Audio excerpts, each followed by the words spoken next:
Cilia Flores no necesitó sentarse en el despacho presidencial para convertirse en una de las figuras más influyentes de Venezuela. Cuando Nicolás Maduro llegó al poder en 2013, ella ya había sido presidenta de la Asamblea Nacional, ya había dirigido la Procuraduría General, ya conocía el lenguaje de los tribunales y ya tenía décadas dentro del chavismo. Por eso, para entender cómo Maduro se sostuvo en el poder después de la muerte de Hugo Chávez, no basta con mirar sus discursos. Hay que mirar a la mujer que caminó a su lado, pero que también había caminado antes que él por los pasillos donde se decide quién asciende, quién obedece y quién queda fuera. La historia de Cilia Flores no empieza como una historia de primera dama. Empieza en el núcleo legal que rodeó a Hugo Chávez, después del intento de golpe de Estado del 4 de febrero de 1992. Chávez era entonces un teniente coronel preso convertido en símbolo de una rebelión fallida. Cilia Flores, abogada nacida el 15 de octubre de 1956. En Tinaquillo, Estado Cojedes, apareció vinculada a su defensa legal. Ese dato parece técnico, pero fue decisivo. En el chavismo naciente, defender a Chávez no era solo defender a un acusado. Era entrar a una red de confianza que luego se convertiría en partido, gobierno y régimen. El punto de quiebre llegó en el año 2000, cuando Cilia entró a la Asamblea Nacional. Venezuela acababa de aprobar la Constitución de 1999, presentada por Chávez como una refundación de la República. En ese nuevo parlamento, el chavismo necesitaba figuras capaces de manejar leyes, comisiones, procedimientos y mayorías. Flores encajaba perfectamente. No era una acompañante decorativa, era una pieza de engranaje, en un sistema donde cada ley podía cambiar el equilibrio del poder. Su posición era más importante de lo que parecía. En agosto de 2006, Cilia Flores se convirtió en la primera mujer en presidir la Asamblea Nacional de Venezuela. No llegó a cualquier cargo. Llegó al lugar desde donde se decide qué se debate, qué se aprueba, qué se frena y qué se transforma en ley. Además, ocupó la silla que Nicolás Maduro dejaba al pasar al Ministerio de Relaciones Exteriores. Ese cruce fue revelador. Maduro avanzaba hacia la diplomacia y hacia la confianza directa de Chávez. Cilia tomaba el control del Parlamento.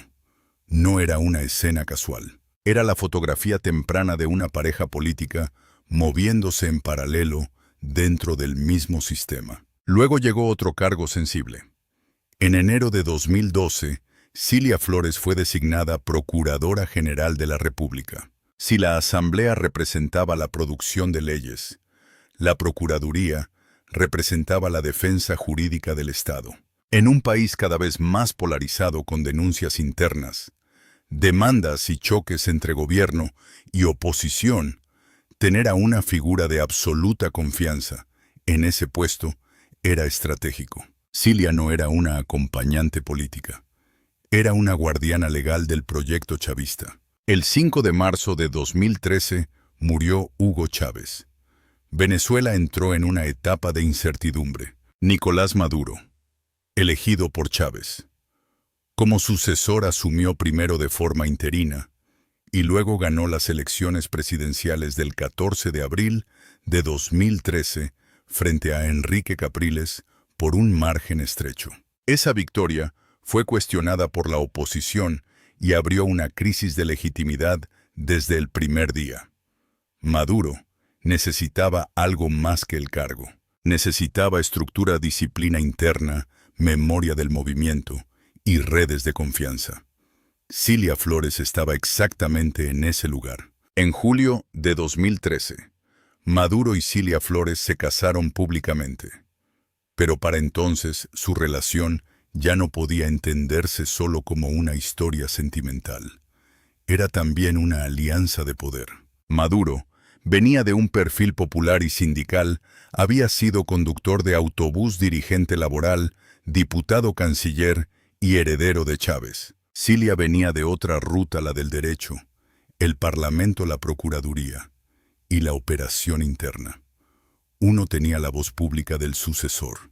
La otra tenía experiencia en los mecanismos que sostienen al sucesor. Uno de los puntos más polémicos que la rodean es el peso de la familia dentro del poder. Durante años, críticos venezolanos la acusaron de favorecer a familiares en cargos públicos. Ella defendió que sus allegados tenían derecho a trabajar si cumplían los requisitos. Pero el debate quedó instalado. En un país golpeado por crisis económica, inflación, escasez, migración masiva y deterioro institucional, cada familiar dentro del Estado se convirtió en una pregunta incómoda. No era solo quién ocupaba un cargo, era quién tenía acceso a contratos, instituciones, presupuestos y protección política. El nombre de Carlos Malpica Flores, sobrino de Cilia, apareció en reportes internacionales por su paso por cargos vinculados a finanzas públicas, el Banco Central de Venezuela y la petrolera PDVSA. En 2019, el Departamento del Tesoro de Estados Unidos también señaló redes relacionadas con el programa de alimentos CELAP y con el empresario Alex Saab, hablando de sobornos, contratos sin competencia y beneficios obtenidos, mientras millones de venezolanos enfrentaban necesidad. En ese contexto, el entorno familiar de Cilia quedó bajo una lupa internacional. Pero el episodio que golpeó con más fuerza la imagen global de su familia ocurrió en noviembre de 2015. Dos sobrinos de Cilia Flores, Efraín Antonio Campo Flores y Frankie Francisco Flores de Freitas, fueron arrestados en Haití y trasladados a Estados Unidos. En 2016, un jurado federal en Nueva York los declaró culpables por cargos de narcotráfico. En diciembre de 2017, fueron sentenciados a 18 años de prisión. Las autoridades estadounidenses afirmaron que buscaban obtener dinero mediante una operación ilegal. Cilia y Maduro denunciaron el caso como una maniobra política de Washington, pero el golpe simbólico fue enorme. Ese caso debe contarse con precisión. Lo comprobable es que los dos sobrinos fueron arrestados en 2015, condenados en 2016 y sentenciados en 2017. También es comprobable que sus nombres fueron usados por críticos del gobierno como prueba de la profundidad de las conexiones oscuras alrededor del poder venezolano. Para el chavismo, en cambio, fue otra señal de persecución de Estados Unidos contra Caracas. Por eso el episodio fue tan importante. No solo afectó a dos familiares, se convirtió en una batalla narrativa entre dos versiones de Venezuela. Ese es el centro de esta historia. Decir que Cilia controló a Maduro no debe entenderse como una escena simple, como si una persona diera órdenes secretas en una habitación cerrada. El poder rara vez funciona así. El control político se ejerce con redes, experiencia, información, lealtades y capacidad de supervivencia. Cilia conocía el movimiento desde sus raíces.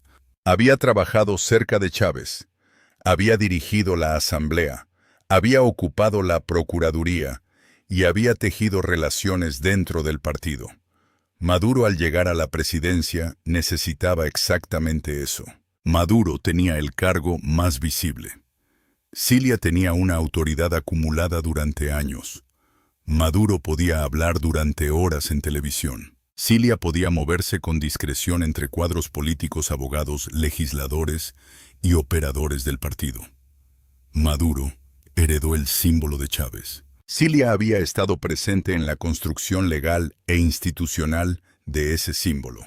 Esa combinación explica por qué muchos observadores la describieron como una operadora clave, una mujer de poder silencioso y una figura con influencia real dentro del círculo presidencial. La crisis venezolana hizo que esa influencia se volviera todavía más importante. Después de 2014, el país enfrentó protestas, represión, caída económica y mayor aislamiento internacional. En 2015, la oposición ganó la Asamblea Nacional, Un golpe político fuerte para el chavismo. En 2017, el gobierno impulsó una Asamblea Nacional Constituyente cuestionada por la oposición y por varios gobiernos extranjeros. Cilia Flores fue elegida integrante de esa constituyente. Una vez más, apareció en una institución decisiva para la supervivencia del poder. Ese patrón se repite durante 3 décadas. Cilia aparece en la defensa de Chávez después de 1992. Aparece en la Asamblea en el año 2000. Aparece como presidenta del Parlamento en 2006. Aparece como procuradora en 2012. Aparece al lado de Maduro en 2013 durante la sucesión más delicada del chavismo. Aparece en la Constituyente de 2017 cuando el régimen reorganiza su arquitectura frente a la oposición. Y aparece en las sanciones internacionales de 2018 cuando el círculo de Maduro queda cada vez más aislado.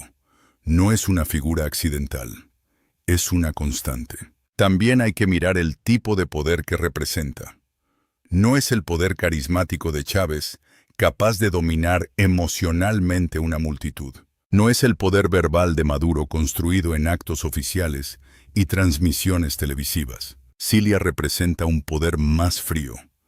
El poder del expediente del reglamento, del nombramiento del vínculo familiar, de la lealtad probada y del conocimiento interno. Ese tipo de poder no siempre aparece en primera plana, pero puede ser decisivo cuando un régimen necesita cerrar filas. La relación con Maduro se entiende mejor desde esa clave.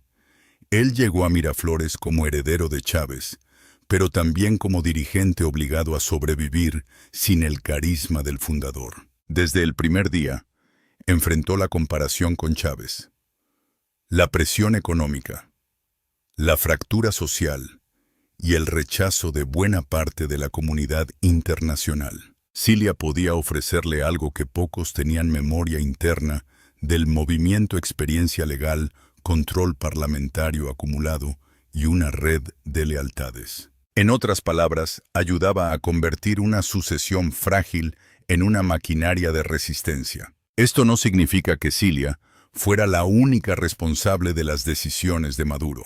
El régimen venezolano combina militares, gobernadores, ministros, servicios de inteligencia, jueces, cuadros del PSV, empresarios cercanos y aliados internacionales. Pero Cilia ocupó un lugar especial porque conectaba varias capas al mismo tiempo. Era esposa del presidente, militante histórica, expresidenta legislativa, exprocuradora, dirigente partidista y figura asociada a una familia con presencia en distintos espacios del Estado. Pocas personas reunían tantas llaves a la vez. Su historia también muestra cómo el chavismo transformó la política venezolana en un sistema de lealtades profundas. Desde 1999, el proyecto bolivariano no solo cambió leyes, símbolos y presidentes, también cambió la forma de distribuir cargos, premios, castigos y protección. En ese universo, la confianza personal muchas veces pesó tanto como la capacidad técnica. Cilia, por su cercanía original a Chávez y luego a Maduro, fue una de las personas que mejor entendió esa lógica. El caso de los sobrinos añade la capa más oscura. No convierte automáticamente a Cilia en culpable de actos ajenos, pero expuso la vulnerabilidad del círculo familiar presidencial. En regímenes personalistas, la familia no es solo familia. Puede convertirse en símbolo político, canal de confianza, red de protección y también punto débil. Cuando los apellidos Campo Flores y Flores de Freitas aparecieron en una corte de Nueva York, el golpe no fue únicamente judicial. Fue narrativo.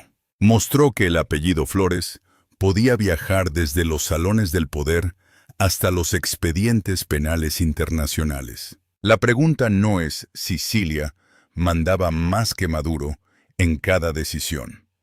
Esa pregunta simplifica demasiado una historia compleja. La pregunta real es cómo una mujer que comenzó como abogada del chavismo terminó convertida en pieza indispensable del poder venezolano.